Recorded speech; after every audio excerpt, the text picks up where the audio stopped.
Kearush the Slayer is a mid-game boss fight in Crimson Desert that's designed to kick your teeth in. While the giant ape is a gift to Hernand to represent peace, Kearush isn't interested in any of that, and quickly turns his sights on Kliff for what is one of the most challenging boss fights in Crimson Desert. If you're struggling to get a handle on the great ape, here are some tips and tricks on how to beat him.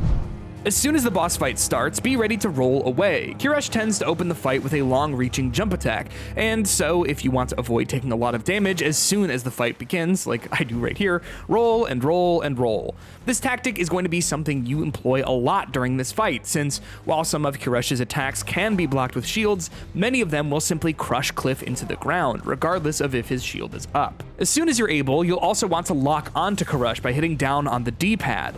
Locking onto enemies isn't always advised in Crimson Desert, but because of how much Kearush moves around and how small the space you're fighting him in is, you don't want to have to also be fighting with the camera. There are 3 phases to the Kearush boss fight, and he gets more and more aggressive with each phase, but the general strategy for taking him down is the same regardless of which phase he's in.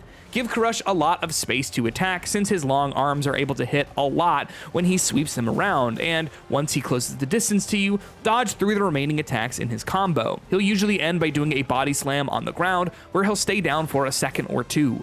This is the perfect window to get a few hits in, but as soon as he's back on his feet, backpedal to give him space again to anticipate his next move. Kearush has a giant blind spot on his back, so your objective at all times should be dodging to get behind him and slashing away until he's recovered from his combo. You never want to be attacking him head on, since his attacks will knock you backward off your feet and leave you vulnerable for a follow-up attack. If he does hit you to the ground and then pounces on you, roll a few times in a row to get out of the way of his attacks, and then eat a healing item or 2 to get your health back up. Another great strategy for quickly reducing Kearush's health is climbing onto his back and slashing away using the back hang skill in the grappling skill node. This is a solid strategy for anyone with enough stamina to hang on long enough to deal some major damage, and can be used in all 3 phases of the fight.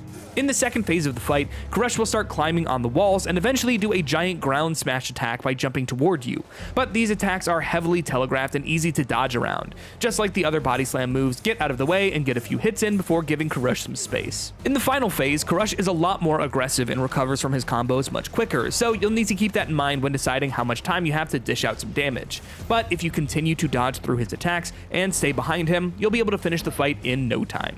Just make sure you're bringing in plenty of healing items and your gear is properly leveled before taking on the challenge. So that's everything you need to know about defeating Kearush the Slayer. For all things Crimson Desert, make sure you stick with IGN.